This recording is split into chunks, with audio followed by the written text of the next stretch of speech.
పీసులు చిన్న చిన్న ఐరన్ ముక్కలు వచ్చినాయంట సార్ ఒక రోజు, రాళ్ళు వచ్చినాయంట ఒక రోజు. ఇట్లా డైలీ సార్ ఇది చూడండి సార్, అసలు బాయిల్ అయిందా సార్? ఎంత గింజలు ఉంది. రైస్ ఎలా తింటారు సార్ పిల్లలు?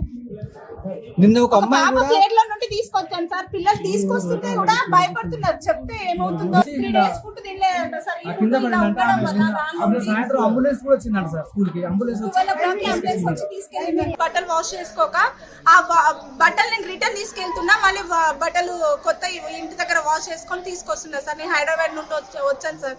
ఇప్పుడు బట్టలు తీసుకెళ్తాను, మళ్ళీ నెక్స్ట్ వీక్ బట్టలు తీసుకొని వస్తాను సార్. వాష్రూమ్ వెళ్ళడానికి కూడా మమ్మీ వాటర్ లేవు మమ్మీ, వాష్రూమ్ వస్తుంది అని చెప్పంటే, నాన్న వాటర్ లేకపోతే ఎట్లా వెళ్తావు నాన్న అని చేసి బాధ అనిపించేసింది సార్. ఏడ్ చేసినా మా పాపని బట్ట వేసుకొని. అడిగినాం సార్, 2 times అడిగాను. నేను వచ్చినప్పుడు ఒకసారి అడిగాను, మా హస్బెండ్ వచ్చినప్పుడు ఒకసారి అడిగారు. వస్తాయి అని అంటున్నారు. అడిగితే ఆర్సీఓ సార్ కి కంప్లీట్ ఇచ్చాము, మా చేతులు ఏం లేదు, ఆర్సీఓ సార్ కంప్లీట్ ఇచ్చామని చెప్తే ఆర్సీఓ సార్ కూడా 1 week నైట్ మొత్తం గోక్కొని నిద్ర రావట్లేదు, ఫ్యాన్స్ ఆగిపోతున్నాయి. పండుకోవాల్సింది ఇక్కడ ఇంటర్ వాళ్ళ రూమ్స్ క్లాసెస్ రూమ్ లో పండుకుంటున్నాం.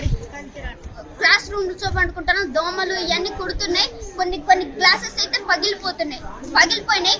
దాంట్లో నుంచి ఈగలు దోమలన్నీ వస్తున్నాయి. కరెంట్ కూడా మధ్య నైట్ లో పోతుంది. వాటర్ రావడం ట్యాంకర్స్ తెప్పిస్తున్నారు. ఈవినింగ్ వాటర్ నింపుతున్నారు, మార్నింగ్ వదులుతున్నారు. 3-4 days. ఫుడ్ ఎలా ఉందా? ఫుడ్ బాగాలేదు, అసలు బాగా ఇంటర్ వాళ్ళు వచ్చినప్పుడు నుంచి బాగాలేదు. అంత పురుగులు అవుతున్నాయట.